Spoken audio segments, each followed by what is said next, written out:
नमस्कार। अरिस्टनेमी नामक एक राजा था। जब वो तकरीबन 50 साल के होने के आए तब उनके मन में कुछ अलग तरह के विचार आना स्टार्ट हुआ।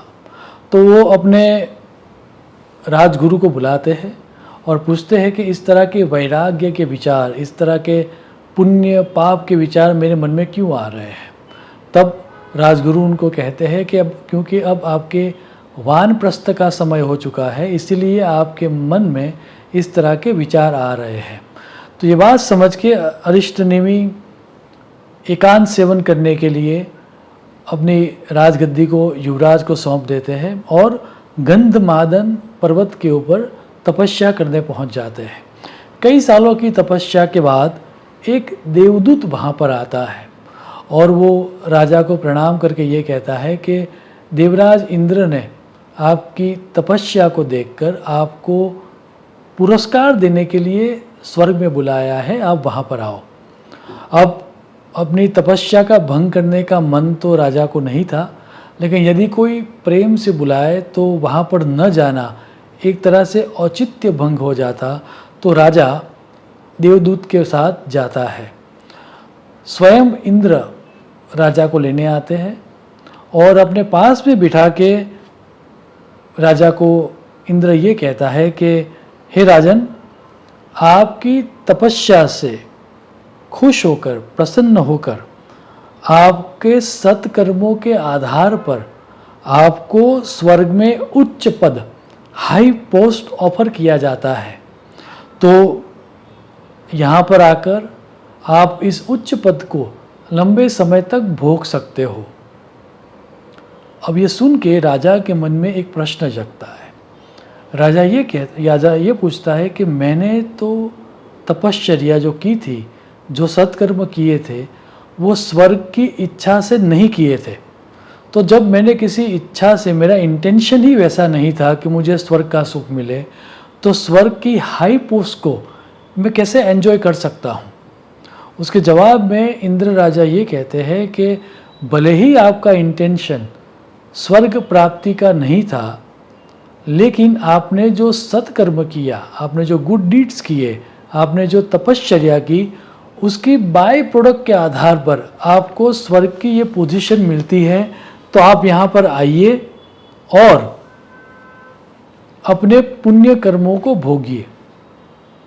अब इंद्र की बात समझ के, थोड़ा बहुत सोच के राजा ये कहता है कि अच्छा, तो बात मुझे समझ में आ गई कि जो मैंने पुण्य जमा किए थे, जो मेरी पुण्य की करेंसी थी, उसके एक्सचेंज में मुझे स्वर्ग की ये पोस्ट मिल रही है।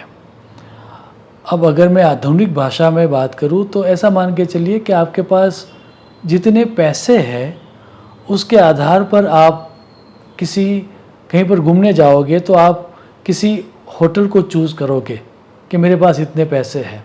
अब उस होटल में जाने के बाद भी कौन सी कैटेगरी का रूम आपको लेना चाहिए, वो भी आपके पास जितने पैसे होंगे उसके आधार पर आप चूज़ करोगे। बस ऐसी ही कुछ बात स्वर्ग की है। जितना पुण्य होगा उतना ही हाई पोजीशन आपको स्वर्ग में मिलेगा।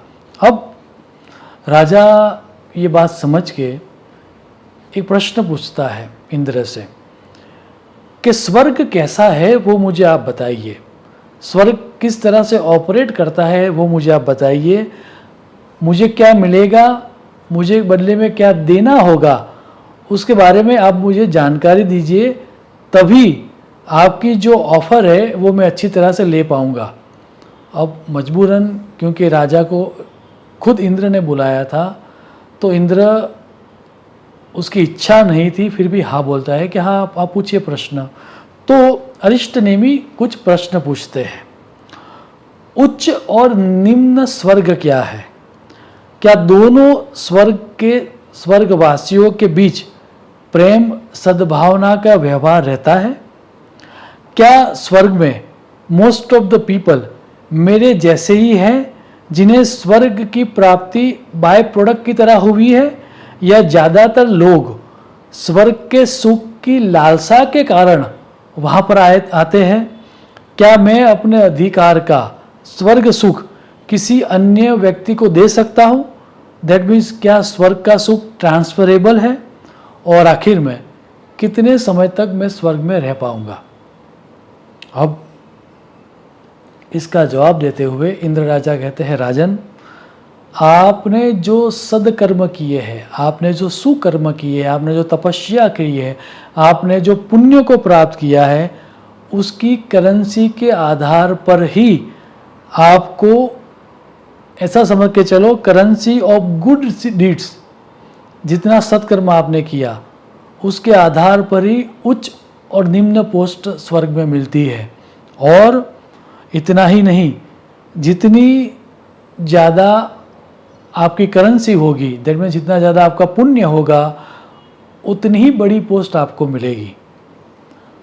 इतना ही नहीं, मोस्ट ऑफ द पीपल जो स्वर्ग में आते हैं, उनको स्वर्ग के सुख की लालसा होती है कि मुझे स्वर्ग का सुख चाहिए, और इसी कारण से जो ऊपर है उनके प्रति जो नीचे है उनको जेलसी भी होती है और कंपटीशन करने की वृत्ति भी होती है। तीसरा, आप अपना सुख तो एंजॉय कर पाओगे, पर आप अपने सुख को किसी अन्य को ट्रांसफ़र नहीं कर पाओगे। स्वर्ग का सुख ट्रांसफरेबल नहीं है, और जैसे ही आपके पुण्य खत्म हो जाएंगे, आपको स्वर्ग में से वापस जाना होगा। अब स्वर्ग का इतना वास्तविक ज्ञान प्राप्त करने के बाद अरिष्टनेमी सविनय स्वर्ग के सुख का अस्वीकार करते हैं और वापस इंद्र को कहते हैं कि आप मुझे गंधमान पर्वत पर वापस भेज दीजिए, मैं वहाँ पर जाकर ज़्यादा तपश्चर्या करूँगा और ऐसे सुख को प्राप्त करना चाहूँगा जो मुझसे कोई छीन न सके, जो मेरे पास रहे ऑल द टाइम। कथा कहती है कि इंद्रदेव प्रसन्न होकर महर्षि वाल्मीकि जी के पास भेजते हैं अरिष्टनेमी को, और वाल्मीकि जी का सानिध्य प्राप्त करके उनके मार्गदर्शन से राजा को आगे जाके मोक्ष मिलता है। ये कथा काफ़ी चीज़ों को स्पष्ट करती है, इसके कई लेयर्स है, और इसके आधार पर स्वर्ग की जो वास्तविकता है वो भी समझ में आती है। ये पूरी कथा को यदि नट शैल में दर्शाना हो तो श्री कृष्ण भगवान ने भगवद गीता में कुछ इस तरह से दर्शाया है।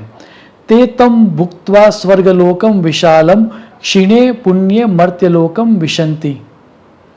अर्थात जब तक पुण्य रहेंगे तब तक आप स्वर्ग में रहोगे, जितना पुण्य होगा उतनी ही बड़ी पोजीशन आपको स्वर्ग में मिलेगी। तो यदि आपको मुक्ति चाहिए या मोक्ष चाहिए तो आपको स्वर्ग की कामना भी नहीं करनी है, आपको अपनी तपश्चर्या या अपने ज्ञान को और बढ़ाना है ताकि आपको मोक्ष प्राप्त हो। और यदि आपको स्वर्ग चाहिए तो भी आपको निराश होने की आवश्यकता नहीं है। मान लो कि यहाँ पर जब हम जी रहे हैं, वाइल वी आर अलाइव, हमें कुछ सुख चाहिए जो हमें नहीं मिल रहे हैं, तो उस सुख की प्राप्ति के लिए हमें शॉर्टकट नहीं लेना है, पाप का आचरण नहीं करना है। हमें जो सुख चाहिए वो सुख हम स्वर्ग में जाके भी प्राप्त कर सकते हैं, और स्वर्ग में सुख मिलता है हमारे पुण्यों की करेंसी के आधार पर। तो जब तक हम जी रहे हैं तब तक हमें सत्कर्म करने चाहिए, हमें तपश्चर्या करनी चाहिए, हमें गुड डीड्स करनी चाहिए, क्योंकि करेंसी ऑफ गुड डीड्स ही तय करती है कि स्वर्ग में हमें कितना सुख मिलेगा। तो यदि आपको स्वर्ग का सुख भी चाहिए तो भी आपको व्हाइल वी आर अलाइव हमें सत्कर्म ही करने चाहिए। मुझे आशा है कि स्वर्ग की इतनी वास्तविकता समझने के बाद आप कभी भी शॉर्टकट नहीं लोगे और जीवन को इस तरह से जियोगे ताकि आपके पुण्य की करेंसी बढ़ती जाए, आपकी पुण्य की करेंसी दिन ब दिन बढ़ती रहे। ऐसे ईश्वर को प्रार्थना करते हुए मेरी वाणी को मैं विराम दूंगा। शुभम भवतु। प्रणाम।